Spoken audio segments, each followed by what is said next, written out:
तो स्वाभाविक है कि आप सबको ध्यान में है कि वो धनबाद कोयला के नाम से या कोयला नगरी के नाम से वो प्रसिद्ध।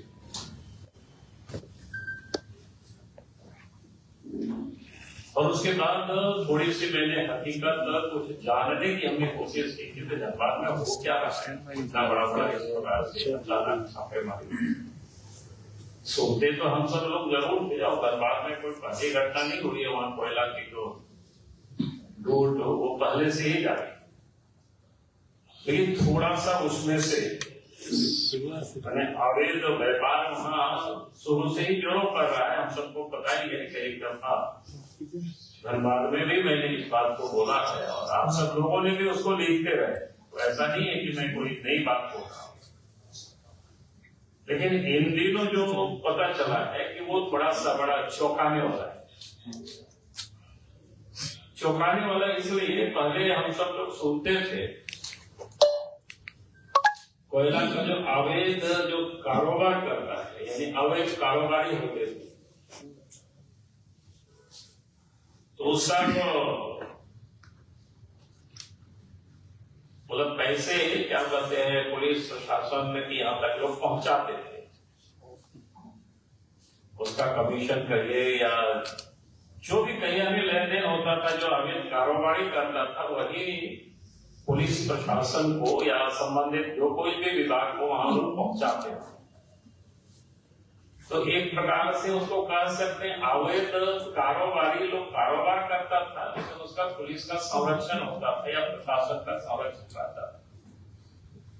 लेकिन अब जो जानकारी मिली है वो ठीक उल्टा मिला है, और इसीलिए मैं आप सब लोगों के साथ आज बात को मैं शेयर कर रहा हूं। तो ये बड़ी अपने आप में चिंता का विषय, चिंता का विषय इसलिए कि पुलिस प्रशासन और कोल माफिया जो कोयला कारोबार से जुड़े, यानी एक प्रकार से साझेदारी लोगों ने कर लिया है। और साझेदारी नहीं बल्कि उससे आगे बढ़कर के जो धनबाद जैसी जगह में शीर्ष जो पुलिस पदाधिकारी हैं, एक प्रकार से अगर हम कहें कि कोयला कारोबार में शीर्ष जो पदाधिकारी है पुलिस प्रशासन, ये सारे लोग उसमें इन्वॉल्व है, संलिप्त है। ये सबसे चिंता का विषय है। यानी आप कह सकते हैं कि सीधा सीधा इस धंधे को ये लोग संचालित कर रहे हैं। ये बड़ा खतरनाक स्थिति है। बड़े दोनों में अंतर हुआ कि पहले कोयला माफिया को हम लोग सुनते थे, कोयला अवैध कारोबारी को सुनते थे, वो लोग ये करते थे तो पुलिस को पैसा पहुंचाते थे या प्रशासन को। लेकिन अब ये जानकारियां मिल रही है कि भाई पुलिस प्रशासन संरक्षण नहीं बल्कि ये लोग संचालित करवाते थे। ये बड़ा खतरनाक मोड़ पर कह सकते हैं कि राज्य की स्थिति पहुंचा है। और धनबाद में जो कोयला का जो अवैध कारोबार होता है वो आप सबको पता ही है कि 2-3 क्षेत्र प्रमुख है। एक तो निरसा है, झरिया है, बाघमारा है, और इस क्षेत्र के अंदर क्या कहते हैं 20-25 ऐसे थाना ओपी पड़ता है। ये जो 3 ऐसे क्षेत्र बताए, और उन क्षेत्रों में छोटे बड़े 30 से 40 ऐसे क्या बोलते हैं अवैध साइट्स है जहां से कोयला, अवैध कोयला जहां से निकाला जाता है। और चर्चा तो यहां तक है कि भाई चर्चा है साइट को प्राप्त करने के लिए, जो हमने कहा कि 30-40 जो साइट है इन सारे इलाकों में धनबाद जिला में, उन साइट को प्राप्त करने के लिए लोग चर्चा है कि भाई हाउस से परमिशन आवश्यक होता है। अब हाउस आप लोग पूछेंगे भाई कौन सा हाउस हो, आप सब लोग उसको पता करना। और ये चर्चा है कि भाई हाउस से परमिशन होता है। हाउस से परमिशन, जब हाउस से सीधा एसएसपी को टेलीफोन जाता है और तब फिर वो अप्रूव होता है, यानी काम किसको दिया जाए उसका अप्रूव होता है। अप्रूव होने के बाद भी एडवांस के रूप में लोग कहता है कि 1 करोड़ रुपया जमा करना पड़ता है, और उसके बाद साइट अलॉट होता है, वो एडवांस के रूप में, जिसको बोलते हैं ना, कहीं देहाती शब्दों में कहते हैं पगड़ी, कहीं कुछ लेवी, या इस टाइप के लोग बोलते हैं, तो देना पड़ता है। और उसके बाद उनको उस क्षेत्र में लगा दिया जाता है। जो आपको हमने कहा कि 30-40 जो साइट है उसमें से, और उन क्षेत्रों से प्रतिदिन जो सूचना एकत्र करने की हमने कोशिश की, तो 150 से 200 ऐसे ट्रक कोयला निकलता है। और एक कोयला का जो प्रति टन 8 से 10 हजार रुपया प्रति टन जो कोयला की कीमत में वो बिकता है। और ये सारे जो व्यवसाय चल रहा है उसका पूरे नियंत्रण, लोग बोलते हैं हाउस से है उसका नियंत्रण। अब लोग कहता है कि हाउस से कोई महाराजा है, और धनबाद के एसएसपी, जिसको कह सकते हैं कमांडर इन चीफ या सेनापति कह सकते हैं, और डीसी को कह सकते हैं महामंत्री, सारे ये लोग मिलजुल करके प्रॉफिट को, हिस्सेदारी भी यही लोग बांटते हैं। और इस धंधा में थाना प्रभारी, इंस्पेक्टर, डीएसपी, सिटी एसपी, ग्रामीण एसपी, एसडीओ, खनन अधिकारी, अंचल अधिकारी, सबका हिस्सा बिल्कुल तय रहता है। और इस धंधे में एक तो बाघमारा में डीएसपी है पुरुषोत्तम सिंह, पूर्व में राज्य के मुख्यमंत्री के वो सुरक्षा में भी रह चुके हैं।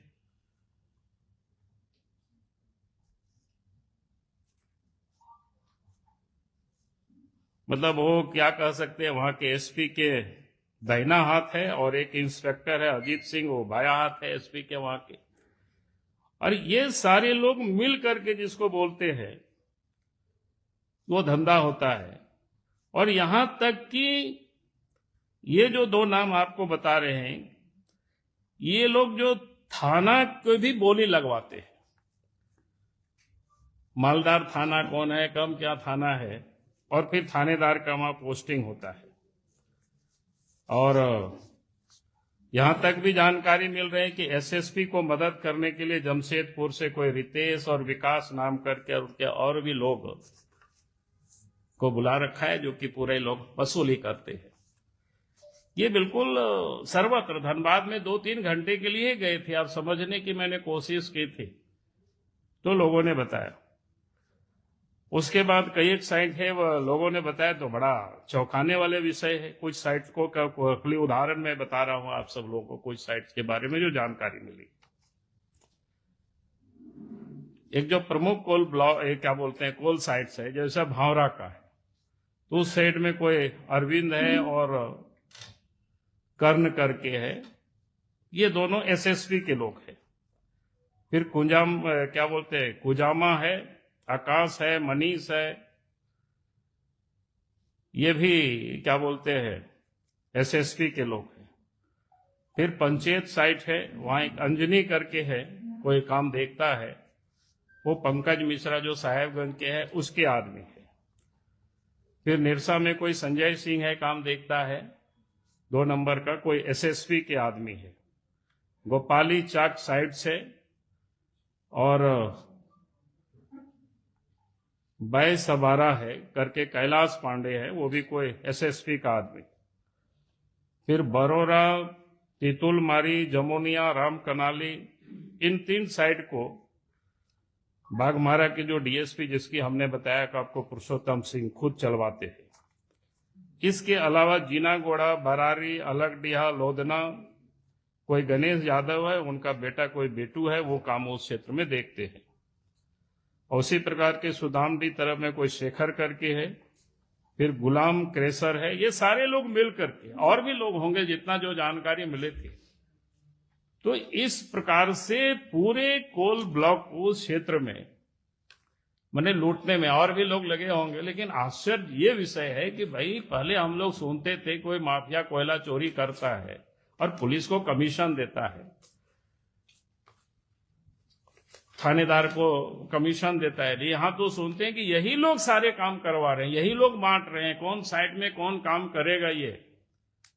तो इस प्रकार से ये जो कोयला लूट हो रही है, और इसलिए मैं कहूंगा कि जो जानकारियां मिली है, अगर वास्तव में सरकार कहीं भी इसमें इन्वॉल्व नहीं है तो इस पर तुरंत जांच होनी चाहिए और ऐसे लोगों पर कार्रवाई होनी चाहिए। और नहीं तो यही माना जाएगा कि भाई सरकार के संरक्षण में और हाउस के संरक्षण में ये सारे काम धंधे चल रहे हैं। तो मुझे लगा कि क्योंकि विषय कोई सामान्य नहीं है, बहुत बड़ी घटना है, क्योंकि जिस प्रकार से अगर क्या बोलते हैं कि रखवाला ही अगर लूटने में लग जाए, रखवाला ही अगर सब कुछ लुटावे, तो फिर वो जो कोई शेर या कविता वो तो मैं जानता नहीं हूं वो सब, तो फिर बचाना राज्य को मुश्किल होगी। तो आज ये स्थिति है। तो धनबाद क्षेत्र की जो थोड़े सा मेरे पास जानकारी थी, तो मुझे लगा कि मैं निश्चित रूप से आप सबके माध्यम से राज्य की जनता के सामने हम लाने की कोशिश करेंगे और सरकार को भी संज्ञान में हम देना चाहेंगे, ताकि सरकार इन सारी चीजों को देखे। अगर हमारी बातें बिल्कुल गलत है तो फिर कोई कोयला की वहां जो धंधे चल रहा है वो बंद होनी चाहिए। अगर वो बदसूरत उसी प्रकार से चलेगी तो हम यही मानेंगे कि भाई राज्य सरकार के मुख्यमंत्री के संरक्षण में सारे धंधा ये चल रहा है। बहुत बहुत धन्यवाद।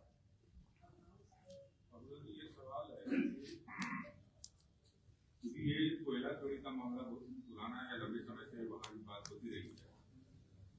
तो बीसीसीएल जो वहां आपको देखता है, और चूंकि कोयला संसाधन भारतीय संसाधन भी है, तो क्या आप लोग केंद्र से भी ये बात के लिए आग्रह करेंगे कि ऐसी चीजों को वो देखे?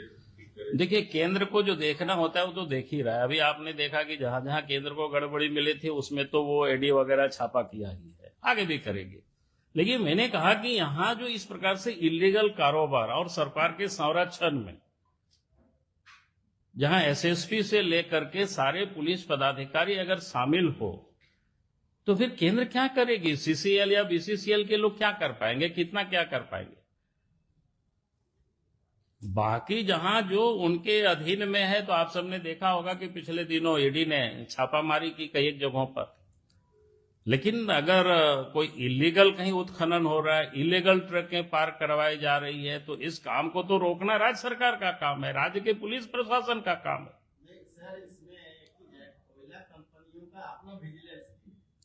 मैं कह रहा हूं कि विजिलेंस में भी वो कोई सीआरपीएफ को तो यहां बैठाएगा नहीं ना। अब सीआरपीएफ तो नहीं करेगा, कानूनी कार्रवाई तो केस कौन करता है, कौन पकड़ता है? नहीं, कोल मंत्रालय को पता नहीं, कोल मंत्रालय क्या करेगा भाई? रखवाला तो आप है यहाँ पर राज्य में, और राज्य के जो रखवाला है, पुलिस केस कहाँ होता है? आप सबको ध्यान में होगा, पहले मैंने ट्वीट किया था, आयरन ओर की ये में खदान में रात में मधु कोड़ा जी ने ट्रैक पकड़ा, 3-4 दिन तक एफआईआर नहीं हुआ। तब मैंने कहा कि हमको भेज दो, तब मैंने ट्वीट किया। पता नहीं फिर एफआईआर हुआ कि नहीं हुआ, ये भी मैंने पता नहीं। आप सोच सकते हो, तो एफआईआर कौन करेगा? अरे भैया, आधे थाना में नहीं करेगा तो क्या करेगा भाई? आप भी गजब बात करते हो। कल होकर के उन्हीं को पिटवा देगा। जहां इतनी लोग शामिल होंगे तो बेचारा क्या करेगा? जब सरकारी शामिल है तो इसीलिए तो मैं उपाय के लिए ही मैं बता रहा हूं आप सब लोगों को। यहाँ जो इतना सार्वजनिक रूप से मैं बोल रहा हूं, इस उपाय का ही यह प्रथम रास्ता है। ये जहां भी हम बात कर रहे हैं उसमें मैक्सिमम विधानसभा में बीजेपी के उससे विधायक क्या करेगा भाई? अरे यार, विधायक मैं फिर बोल रहा हूँ ना, विधायक क्या करेगा, संसद क्या करेगा? हम तो आवाज ही उठा रहे हैं ना, हम तो आवाज उठा रहे हैं, विधायक दल के नेता आवाज उठा रहे हैं, फिर विधायक की बात कहाँ हो गई?